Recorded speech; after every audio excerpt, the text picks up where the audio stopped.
Alright guys, so I'll be doing this week's post-lab wrap-up, and what you guys should have done in lab is you should have been dissecting two samples, earthworm from the phylum Annelida and a freshwater clam from phylum Mollusca.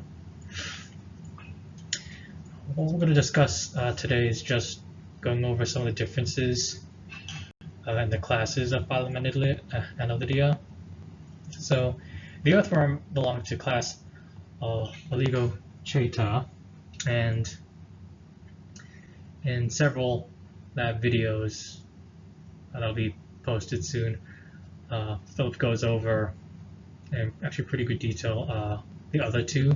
So there's three classes in Annelida. We've got Polychaeta, obviously the earthworm, and Oligochaeta, and then finally Hirdinia, which would be the leeches.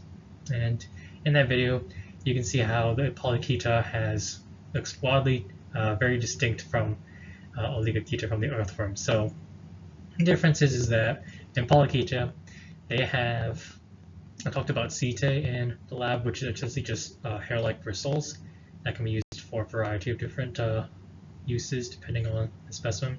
On Polychaeta, most polychaetas, annelids and Polychaeta, they're marine, so most of that setae is usually used for locomotion, to swim, or potentially to help with gills and then breathing. But they'll have very noticeable setae, and those setae will generally be located on these fleshy lobes called parapodia, and those, like the setae, are often used either for locomotion or aiding with respiratory functions.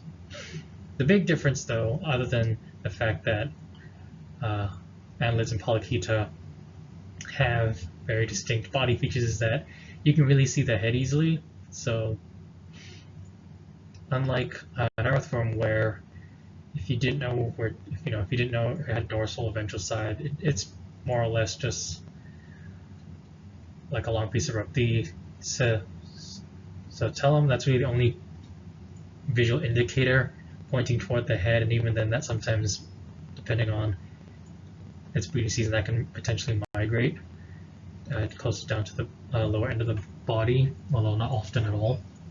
But it's difficult to tell where the head is on most annelids and Oligochaeta. So in Polychaeta, you can really tell where the head is. In fact, you can often sometimes see the eyes on those annelids. So big differences between Polychaeta and the rest of its annelid cousins is that they've got a lot of setae. They're very noticeable. Most of them will be marine. They'll have a lot of parapoda, usually supporting those setae, and they'll have a very distinct head. Usually you can see eyes and mouth parts. Now, with the earthworm and class Oligochaeta, they won't have very visible setae. They do have setae, and I did talk about how the septa and the segmentation of the earthworm, when it locomotes, when it contracts and relaxes its muscles, the contractions will essentially force the setae out from under the skin and allow it to grip onto the walls of the tunnels that are in. But they're not very noticeable, and for the earthworm specifically, they could be considered internal, given how they're only visible when the earthworm contracts. They generally don't have any parapoda. The head, obviously, as I mentioned before, is not very distinct at all. You won't really see eye parts or mouth parts at all. But their big distinction feature, obviously, is their clitellum, and that's just their, as I mentioned before in lab, the reproductive organ, and also an organ used to help produce mucus. Last class Hirdinia, the leeches. They're pretty visually distinct from the other two classes.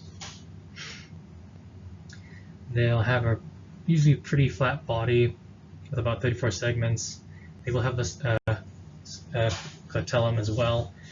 The major difference, though, that differentiates Hirdinia from Oligochaeta is that they've got a sucker.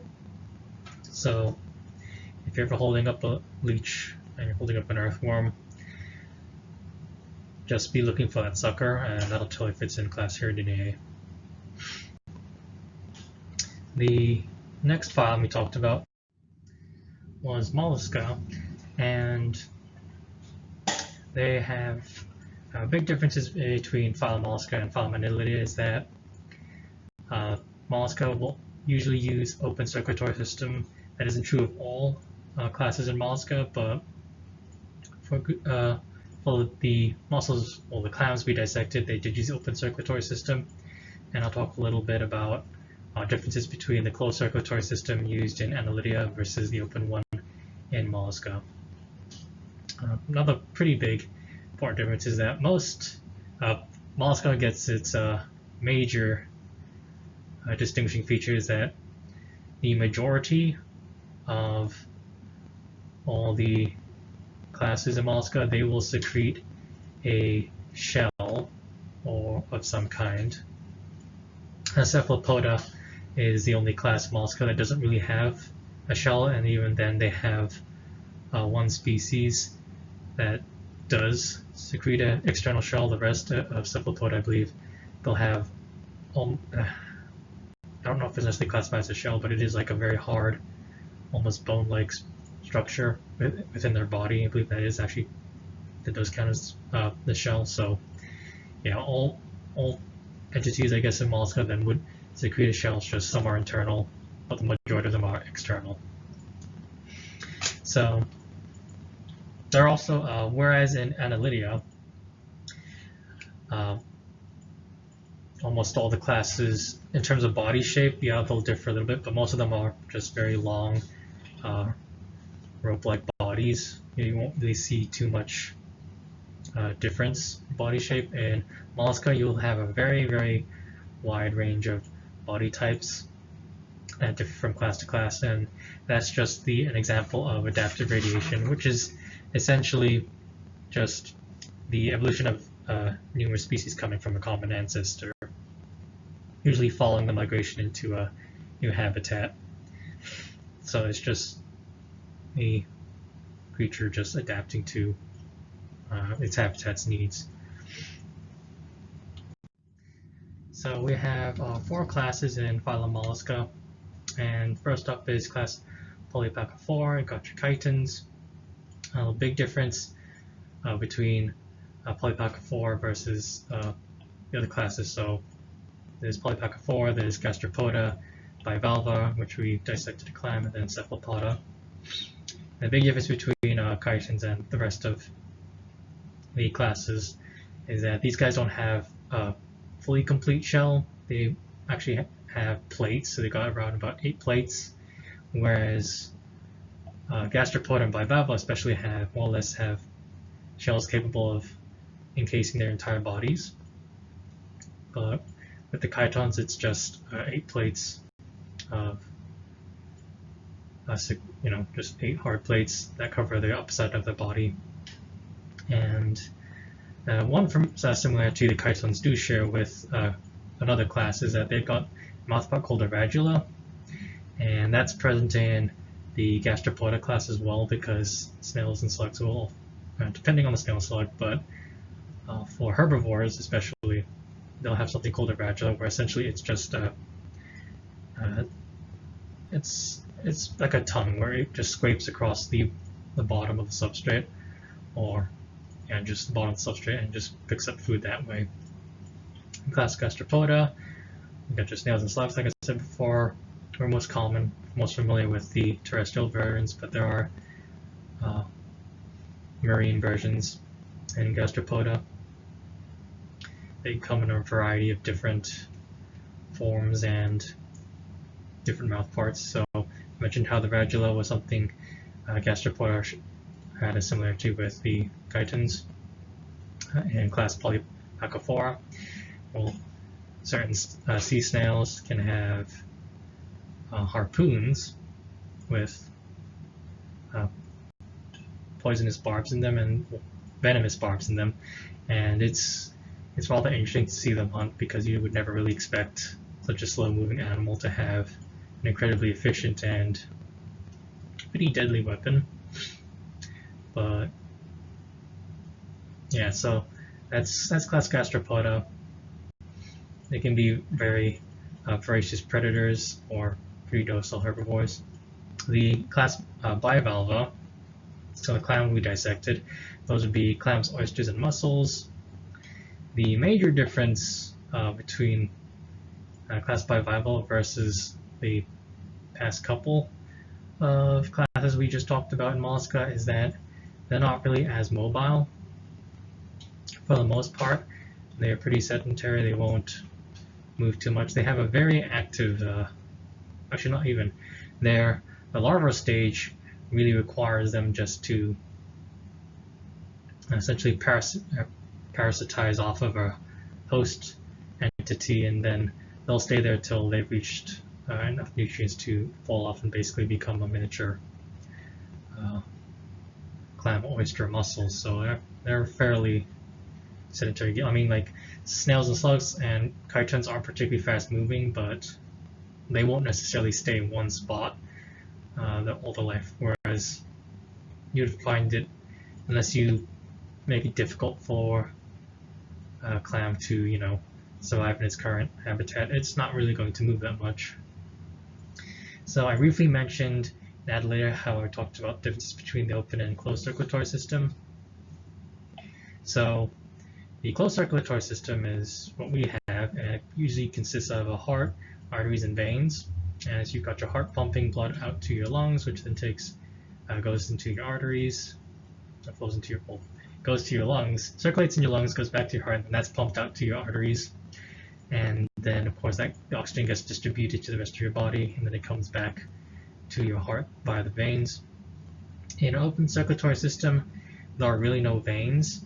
Instead, you have arteries that lead to the heart, and so the arteries open up into openings called ostia that lead into the heart. The heart pumps the blood from those openings, from the ostia, into another artery that simply flows down into a large cavity, and it's that cavity where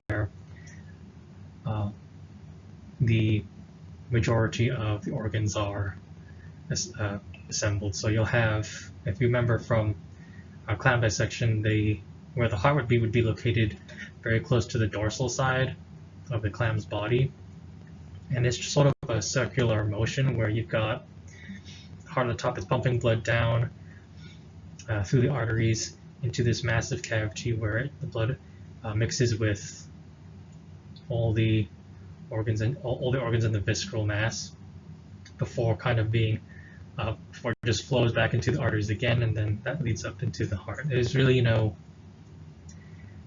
are really no veins. It's just arteries where the heart is just pumping blood through them.